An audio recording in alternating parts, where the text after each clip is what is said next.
Canada is a country full of overly nice, almost sickeningly polite people. That's a stereotype I try and shatter every single Sunday.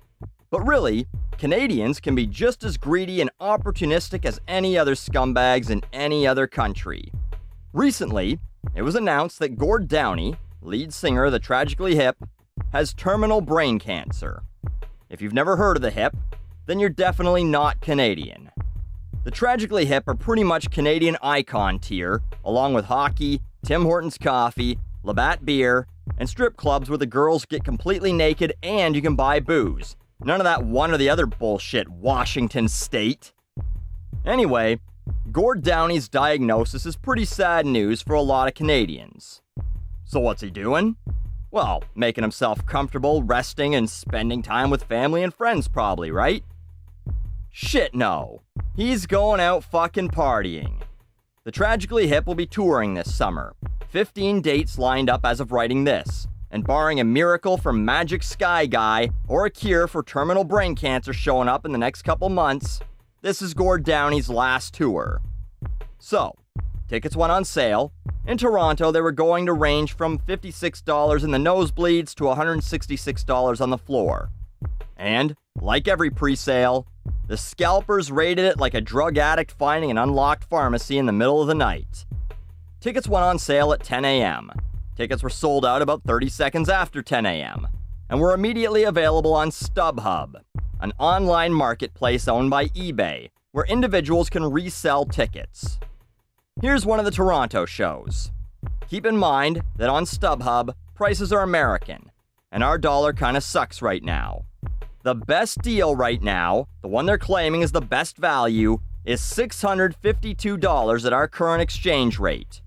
$652 for a ticket that, at retail, might have cost upwards of $166. And that is the lowest priced one.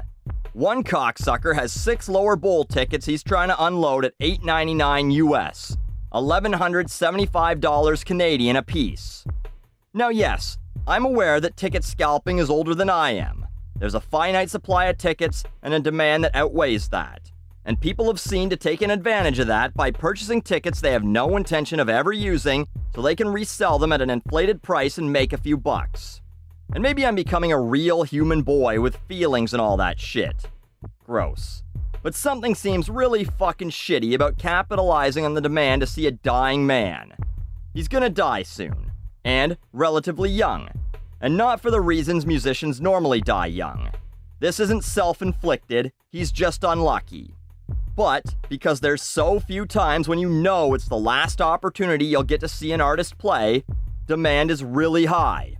Hip fans want to see their favorite band one last time. Gord Downie could just say, fuck it, I'm retired. I'm gonna enjoy the rest of my days. But clearly, this is what he enjoys doing, performing music, and he wants to do it one last time. And these fuckwads are like, here's a perfect opportunity for me to make a few bucks off a dying man's last tour. Like, you gotta be a real piece of subhuman dog shit. Actually, not even dog shit, but like the Left Behinds after you scrape dog shit off an already dirty shoe, and there's bits of gravel and mud and maybe some other dried animal shit that you scraped off your shoe before. That residue. That's what these people are. Especially when you consider that a percentage from the regular ticket sales are going to cancer research.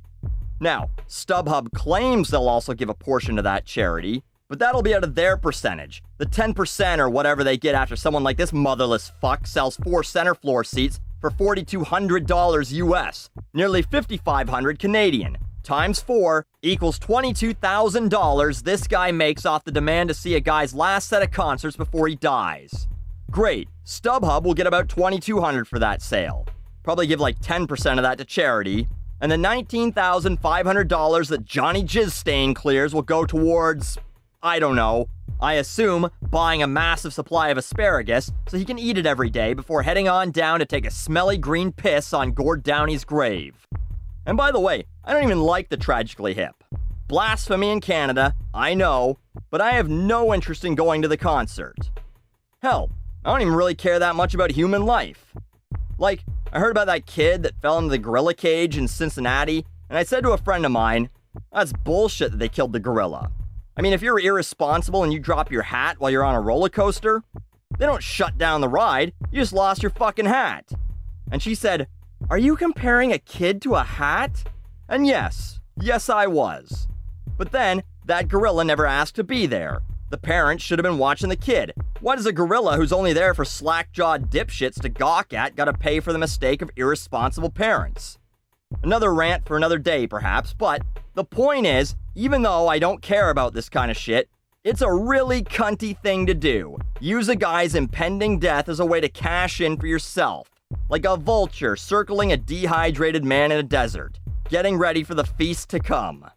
So there you go. Canadians aren't all nice, apologetic, friendly folks the media portrays us as. Just like humans everywhere, even Canucks can be scummy, greedy fucks.